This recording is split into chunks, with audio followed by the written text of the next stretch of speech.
সংশয়ের মধ্যে থাকা পাকিস্তান সিরিজকে সামনে রেখেই মিরপুরে অনুশীলন অব্যাহত রেখেছে বাংলাদেশ দল।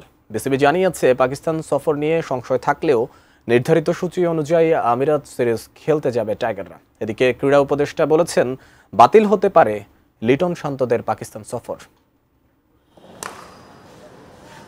ভারত পাকিস্তানের মধ্যকার সংঘাত সরাসরি প্রভাব ফেলেছে বাংলাদেশ দলের সফরসূচিতে।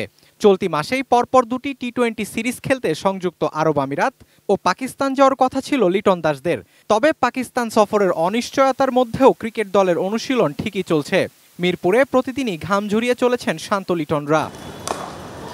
সূচি অনুযায়ী শারজায় 17 এবং 19 মে সংযুক্ত আরব আমিরাতের বিপক্ষে 2 ম্যাচের টি-20 সিরিজ আছে বাংলাদেশের। পাকিস্তান সফর সামনে রেখে অনেকটা প্রস্তুতির আদলে এই সিরিজ রেখেছিল বিসিবি। পাকিস্তান সিরিজ নিয়ে এখনও নিশ্চয়তা দিতে না পারলেও আমিরাত সফর নির্ধারিত সময়ই হবে বলে জানিয়েছে বাংলাদেশ ক্রিকেটের নিয়ন্ত্রক সংস্থা। শনিবার বিসিবি জানিয়েছে, পূর্ব নির্ধারিত সূচি অনুযায়ী সংযুক্ত আরব আমিরাতে স্বাগতিক দলের বিপক্ষে দুটি টি-20 আন্তর্জাতিক ম্যাচের সিরিজে অংশ নেবে টাইগাররা। এই সিরিজ আগামী সপ্তাহে শুরু হবে। নিরাপত্তা সংখ্যায়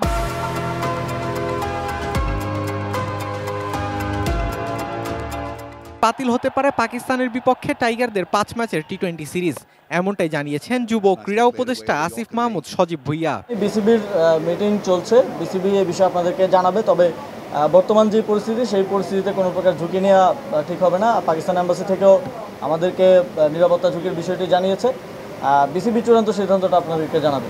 এদিকে আসন্ন পাকিস্তান সফর নিয়ে বিসিবি পাকিস্তান ক্রিকেট বোর্ডের সাথে আলোচনা করছে, যেখানে বাংলাদেশের খেলোয়াড় এবং সাপোর্ট স্টাফদের নিরাপত্তা ও সুরক্ষাকে সর্বোচ্চ অগ্রাধিকার দেওয়া হচ্ছে। সফর সংক্রান্ত সকল সিদ্ধান্ত পাকিস্তানের বর্তমান পরিস্থিতি সতর্ক বিবেচনা করেই নেওয়া হবে বলে জানিয়েছে BCB. Sheikh Tanvir Hasan আরিব, ATN news, Dhaka.